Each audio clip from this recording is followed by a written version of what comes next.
On va rentrer chez nous. On va nulle part. Non, on va régler ça ici. S'il vous plaît. Maté, tu vas où? Non, moi je vais sortir. Maté. Je ne vais pas venir exposer ma vie ici. Faut t'asseoir. Martin, tu vas où? Faut t'asseoir. Je peux sortir. Maté, tu me connais, non? Tu me connais. Je ne vais pas répéter ça 2 fois. Faut t'asseoir. Je vous invite à écouter très bien cette histoire, car c'est la vie de beaucoup de chrétiens parmi nous et de chrétiennes. Écoutons très bien cette histoire.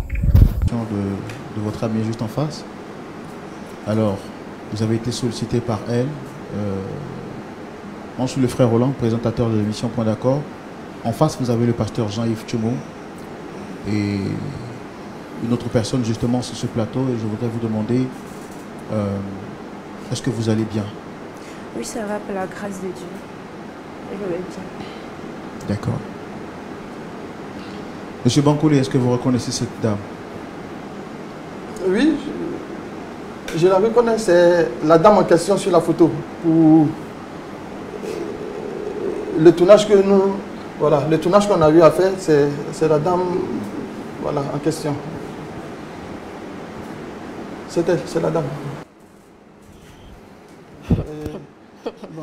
Écoutez, non, s'il te plaît, je ne vais pas venir exposer ma vie privée ici. Tu vas te lever, on va rentrer chez nous. On va nulle part. On va régler ça ici. S'il vous plaît. Maté, tu vas où? Non, moi je vais sortir. Maté. Je ne vais pas venir exposer ma vie ici. Faut t'asseoir. Martin, tu vas où? Faut t'asseoir. Je peux sortir. Maté, tu me connais, non? Tu me connais. Je ne vais pas répéter ça 2 fois. Faut t'asseoir.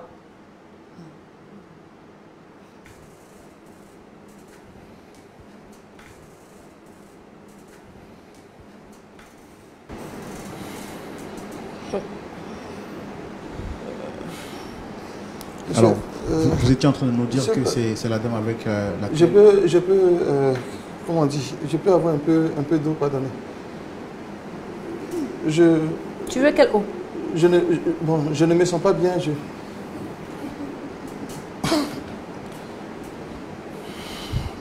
Matin, tu es en train de dire quoi?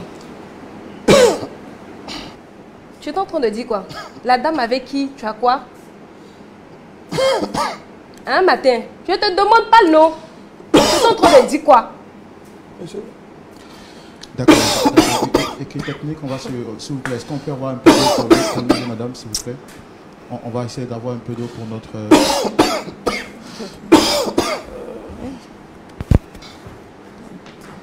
Allez-y, buvez juste un peu.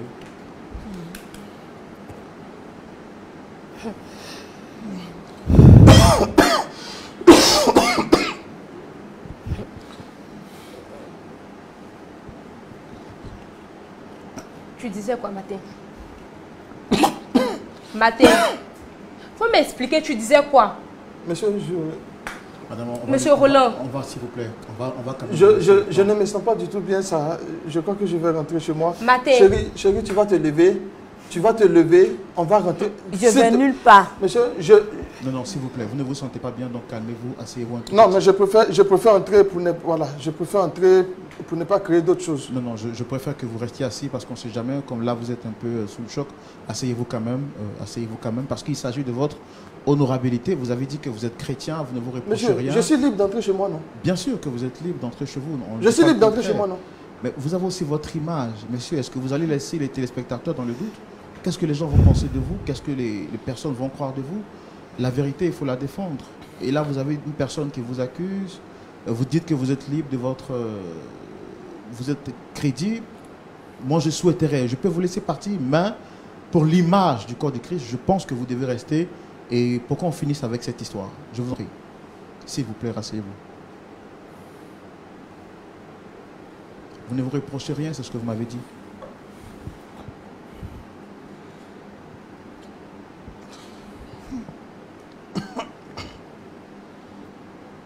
Ça va, ça va.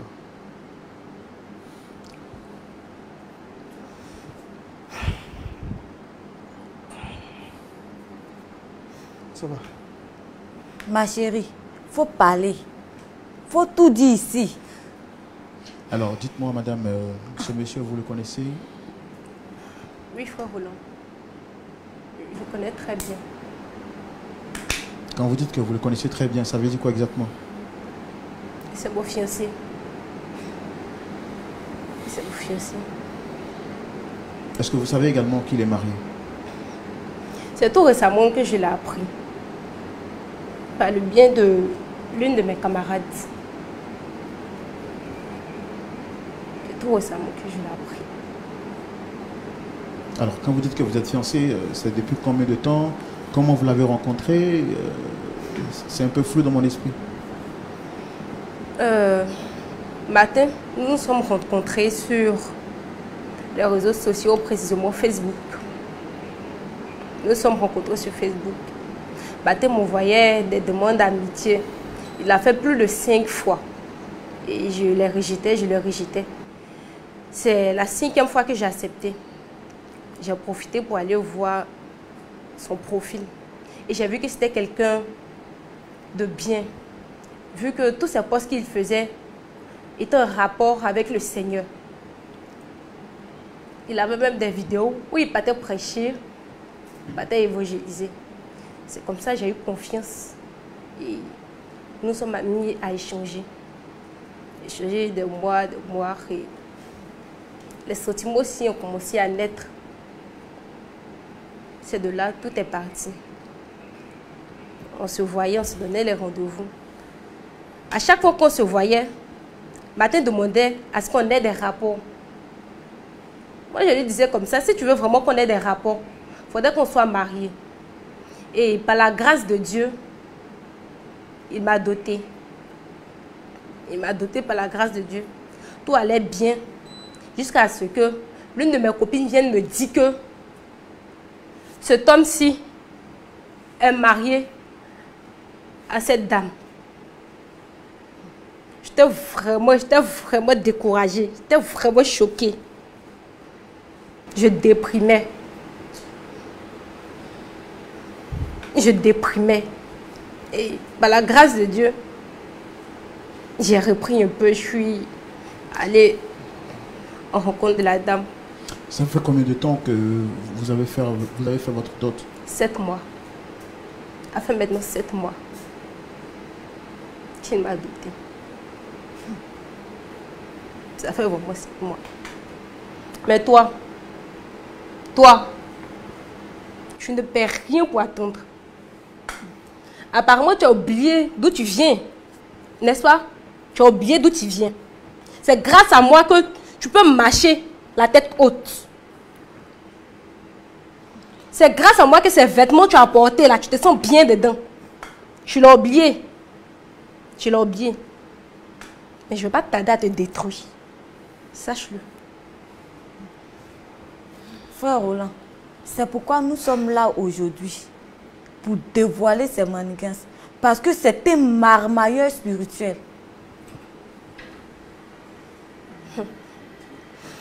Un marmailleur spirituel. Monsieur Martin, vous avez quelque chose à dire? Vous nous avez dit tantôt que c'était juste une dame avec qui vous avez fait des photos. Après, vous nous avez dit que vous ne vous reprochez rien, que la seule personne que vous attendez, c'est le retour de Jésus. Parce que votre vie est pure comme la lumière du jour. Là, vous avez 2 femmes sur le plateau qui disent avoir été dotées par vous, le seul homme, dans la promesse d'un futur mariage. Et grave, elles nous disent qu'avant même que vous puissiez avoir de faire la dot avec elles, vous leur demandiez d'avoir une relation intime. Alors que vous affichez l'aspect de quelqu'un de crédible, de sérieux. Pourquoi cette double vie?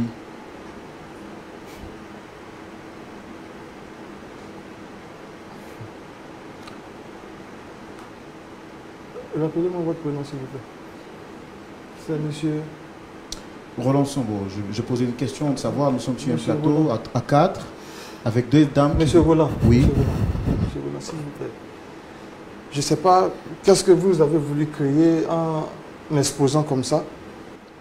Déjà, mais je vais profiter pour dire aussi que... Déjà, je tiens à rappeler que je ne vous ai pas exposé. Si, c'est ce qui se passe.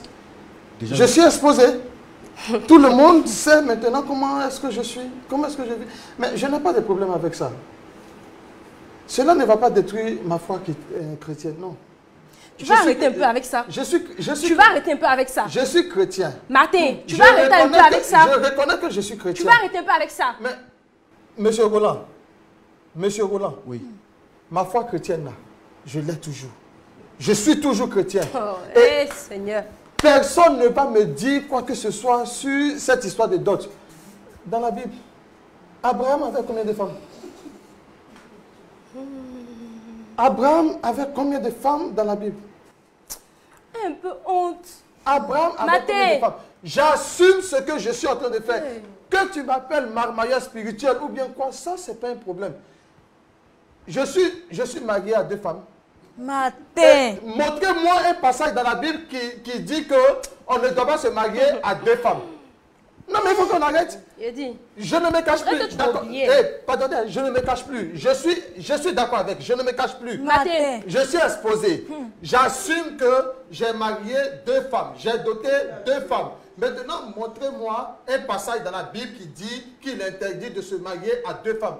Abraham avait 2 femmes. Ça a causé un problème. Et c'est vous qui allez me dire aujourd'hui que oui, parce que j'ai marié 2 femmes. Il y a d'autres qui font pire que moi. Il y a des gens qui font pire que moi. Ils sont dans l'église. Moi, j'assume, oui, j'assume devant tout le monde que j'ai 2 femmes. Tu es pire que le diable. Tu es méchant. Mais je ne suis pas pire qu'Abraham. Tu es méchant. Je ne suis pas pire qu'Abraham. Tu m'as oublié, Martin. Tu m'as oublié. Monsieur Roland, je vais me lever d'ici. Je vais rentrer chez moi. Martin. Celle qui veut rester là, elle reste. Celle qui veut partir, Seigneur, elle est libre de partir.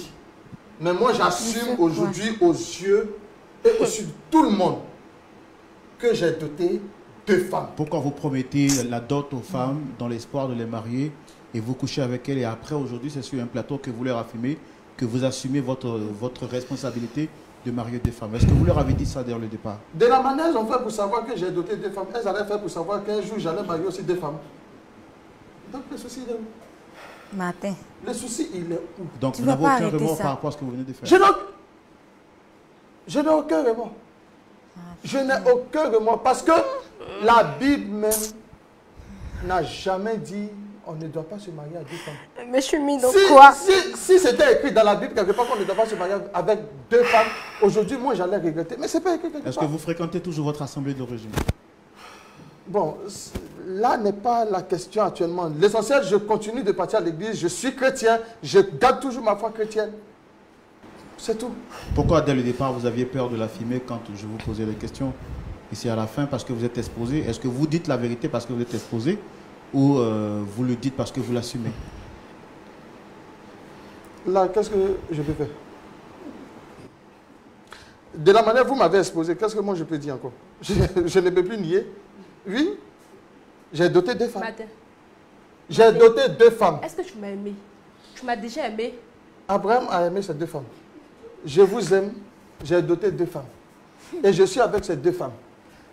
Monsieur Roland, je suis avec ces 2 femmes. D'accord. Voilà. Merci beaucoup. Celle qui veut rester là, elle reste. Celle qui veut partir, elle s'en va. D'accord. Merci beaucoup. Merci beaucoup. Merci de votre point de vue. Je peux partir? Non, on va rester. On a déjà terminé. On va laisser la parole au pasteur qui va clore cet échange et puis vous pourriez rentrer chez vous en toute liberté. Nous ne sommes pas ici pour vous juger.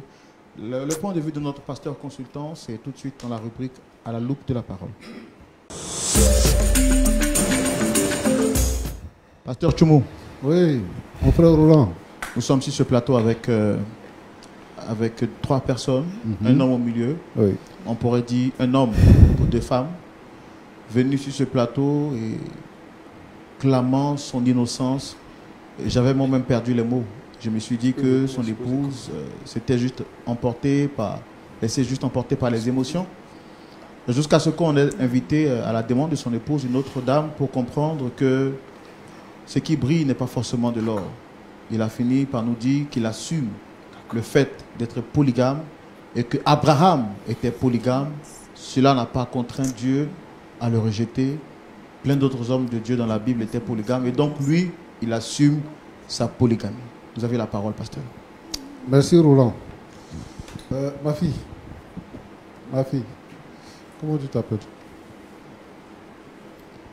Jacqueline. Jacqueline. D'accord. J'ai écouté ton histoire attentivement.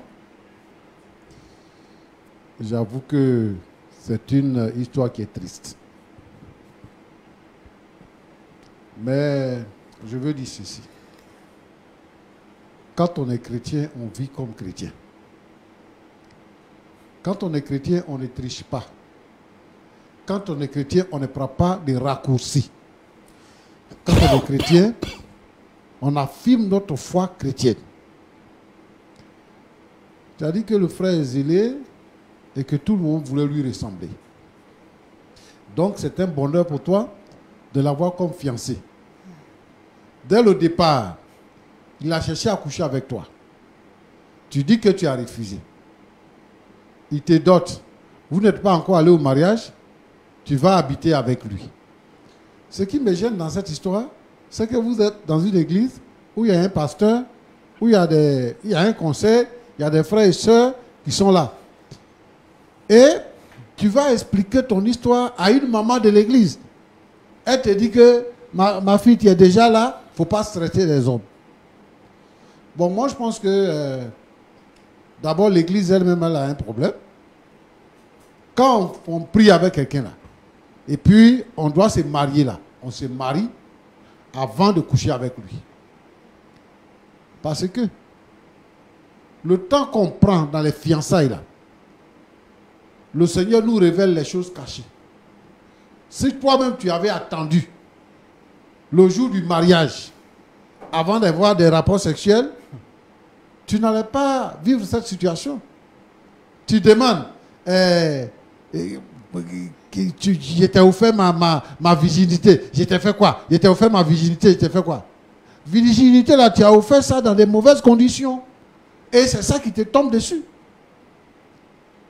Mais vous êtes avec le pasteur, vous êtes avec le président de la jeunesse, vous êtes avec les mamans. Toi-même, tes parents sont là. Quelqu'un veut de toi et tu connais que c'est comme ça en fait. Toi-même, tu es la même chose à lui. C'est pour ça que c'est arrivé. Moi, je veux ici inviter les sœurs en Christ. Parce que il faut regarder, il faut observer. L'essentiel n'est pas de se retrouver dans un foyer, mais l'essentiel est de se retrouver dans un foyer heureux, selon la parole de Dieu. À partir de ce moment-là, on est à l'abri des surprises comme ce que tu as. En tout cas, je souhaite que le Seigneur puisse t'aider. Maintenant, il dit qu'il ne s'en cache plus, que vous êtes deux. Et si tu n'es pas d'accord là, il faut partir.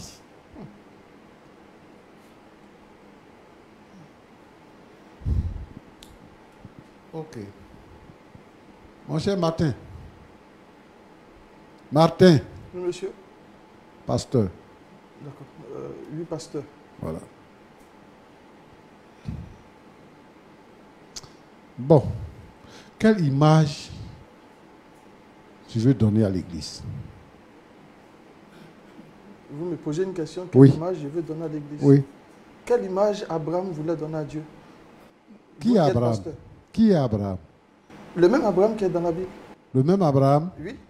Tu dis il a fait quoi? Non, quelle image Abraham voulait donner aussi à Dieu? Si vous pouvez répondre, moi je vous réponds tout de suite. Je ne suis pas venu exposer ma question. Tu dis que tu es un chrétien. Tu as dit que tu es un chrétien. Et ta deuxième femme là, elle dit que elle a vu ton profil. Tu évangélises, tu fais ceci et cela. Et c'est ça même qui a convaincu Jacqueline. Et puis elle s'est attachée à toi.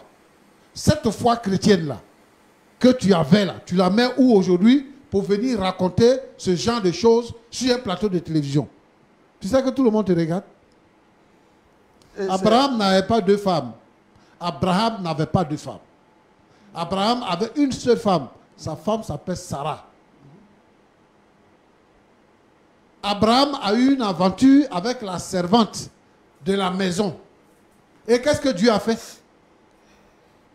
Dieu a dit à Abraham de chasser Agar avec son fils. Cette partie-là, tu n'as pas lu ça? Cette partie-là, tu n'as pas lu ça? Est-ce que toi, tu es Abraham? Abraham était un vieil homme. Quand il faisait Isaac, il avait 100 ans. Sa femme Sarah avait 90 ans. Toi, tu as quel âge?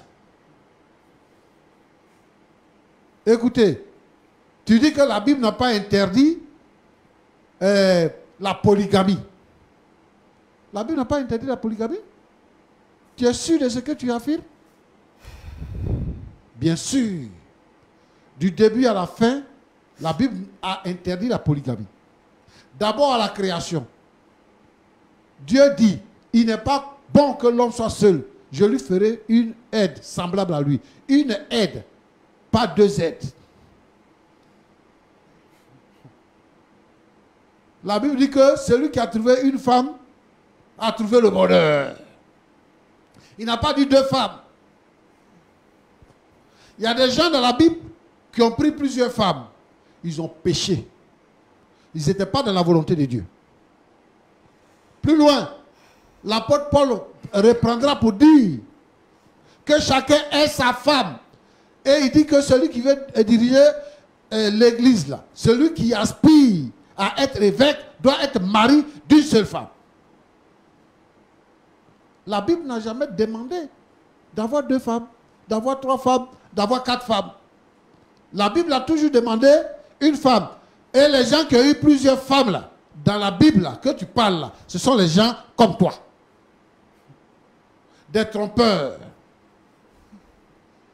Toi-même tu sais que ce que tu fais là, c'est pas bien. C'est pour ça que tu caches. Pour dire que maintenant nous on t'a exposé, tu affirmes, comment on appelle ça là? Ta polygamie. Que celle qui veut partir est salariée. Arrêtez de détruire l'église du Seigneur. Le Seigneur Jésus lui-même, il compare l'église à une épouse. Et lui, il est le fiancé de cette épouse-là. Il dit une épouse. Et ici, là, dans le monde, il y a combien d'églises? Il y a une seule église, l'épouse du Seigneur. Il n'y a pas plusieurs. C'est pour ça que la Bible dit que l'homme est le chef de la femme. Et non pas l'homme est le chef des femmes. Bon, aujourd'hui, vous développez des pensées anti-bibliques pour justifier votre vie de pécheur, votre vie d'adultère, votre vie tordue là. Vous trouvez des tournures pour justifier cela. Vous faites des... comment on appelle ça? Vous faites des moments de campagne pour justifier cela. Et vous abandonnez la foi. Les jolies femmes là, elles sont beaucoup. Hein. Tu as vu les deux là, elles sont jolies. Mais il y a encore des jolies. Si tu as suivi la beauté là, tu vas marier 2000, 4000, 5000 femmes. Comme maintenant tu t'en caches plus, tu vas marier 5000 femmes. Roland. Oui, pasteur. C'est le lieu d'interpeller les frères et les sœurs qui sont dans l'église. Vaut mieux t'obéir à Dieu qu'aux hommes. La Bible dit que Marie, là, la mère de Jésus, était vierge. C'est pour ça que lorsqu'elle est tombée enceinte, Joseph, son fiancé, voulait rompre discrètement les fiançailles. Abraham, dont il parle, quand il devait trouver une femme pour son fils Isaac, et qu'ils sont allés dans la maison de ses parents pour trouver sa fille là, on dit que Rebecca était une fille belle de figure et aucun homme ne l'avait connue. Donc c'était sa femme. Les filles doivent rester vierges jusqu'au mariage. Je veux dire que la dot, c'est une partie du mariage, ce n'est pas le mariage. La dot, le mariage civil et le mariage à l'église, c'est ça qui fait le mariage. C'est à partir de ce moment-là seulement qu'on peut avoir des rapports sexuels avec celui qui t'aime. Donc, les filles qui disent que, ou bien les gens qui disent, les pasteurs, les prophètes qui disent que la dot c'est le mariage là, ils n'ont qu'à nous laisser tranquilles. Voilà ce qu'ils sont en train de créer. Quand une femme a été dotée, c'est le mariage coutumier. C'est l'union de deux familles. Quand on va à la mairie, c'est la protection civile. C'est l'acte de mariage qui atteste que celui-là c'est ton mari, celui-là c'est ton épouse. Et lorsque le mari n'est plus là, c'est l'acte-là qui protège la femme par rapport au bien. Et maintenant, la troisième phase, c'est ce qu'on fait à l'église. On vient présenter au Seigneur parce que le Seigneur est lui-même le maître, le créateur et l'initiateur du mariage. On vient et on bénit le foyer pour que le foyer soit gardé, protégé contre toute attaque mystique, contre toute attaque diabolique et que le Seigneur Jésus lui-même règne dans ce foyer-là. Les foyers qui se brisent n'ont pas obéi à ces trois phases-là. Quand vous êtes fiancé, vous vous cachez pour vous coucher. Ça veut dire que quand je ne couche pas avec toi, je couche avec quelqu'un d'autre. Donc tu n'es pas en sécurité. Alors, je veux demander aux frères qui sont dans l'église, qui nous trompent, qui sont des zélés, des hyper zélés. Je demande que le Seigneur donne le discernement aux hommes de Dieu et à tous ceux qui sont dans l'église afin de pouvoir les démasquer. Mon frère Roland. Oui, pasteur. Que Dieu vous bénisse. Amen. Écoutez, monsieur Roland. Écoutez, monsieur Roland. J'ai écouté le pasteur. Je vous ai écouté avec tout le respect que je dois au pasteur. La Bible, chacun interprète ça comme elle peut. J'ai moi mon interprétation. Les autres peuvent interpréter comme ils peuvent. Je dis, le jour où je vais voir dans la Bible que la polygamie n'est pas autorisée, je vais prendre. Chacun peut interpréter comme il veut. Mais ça, ce n'est pas un problème. Ça, ce n'est pas un problème. Moi, j'interprète à ma manière. Est-ce que c'est vous qui avez écrit la Bible? Vous savez qui a écrit la Bible? Non, je vous ai posé, on ne répond pas une question par une question, c'est la complication du Non, dialogue. c'est parce qu'on ne sait pas qui a écrit la Bible. On sait qui a écrit la Bible. Les auteurs de la Bible sont mentionnés dans la Bible. Si vous connaissez la Bible, si vous lisez la Bible, les auteurs sont mentionnés. Et les auteurs ont été inspirés par le Saint-Esprit. On connaît les auteurs, on a étudié les auteurs. Donc la Bible, là, ce n'est pas un livre mystique. Ce n'est pas quitter en haut pour tomber, ce n'est pas quitter dans l'eau pour sortir. Ce sont les hommes qui ont écrit. Et ce sont des manuscrits, on a traduit que nous lisons aujourd'hui. Donc nous, on connaît qui a écrit la Bible. C'est toi qui ne sais pas qui a écrit la Bible. En tout cas, moi, j'ai pensé qu'après l'intervention du pasteur, vous auriez fait signe d'humilité pour quand même acquiescer et recevoir d'abord ce qu'il a dit. Mais ça se voit que vous êtes fermé dans votre compréhension. Et vous parlez même sans désinvolte, avec, de manière imbue. Et moi, je ne pourrais pas permettre que vous puissiez répondre de la sorte à un pasteur. Notre objectif, un pasteur, peu importe son âge, c'est que le respect soit mis au centre. Hormis même qu'il soit pasteur, quand vous regardez, je ne pense pas que vous ayez joué les billes ensemble à l'école. Il peut être votre père. Et l'éducation africaine voudrait au moins quand même que vous ayez un minimum de respect. Mais ça se voit sur ce plateau que vous êtes ancré dans votre position. Notre objectif, ce n'est pas de discuter votre opinion. Ce n'est pas un plateau de débat. On respecte votre point de vue. Et nous, on dit très cher, madame, je pense qu'on a fait tout ce qui était à notre pouvoir pour essayer de trouver un point d'accord. Mais on peut le voir, votre mari est irraisonnable et à l'impossible, vraiment nul n'est tenu. Je pense que vous avez la parole en 30 secondes après ce que le pasteur vient de dire.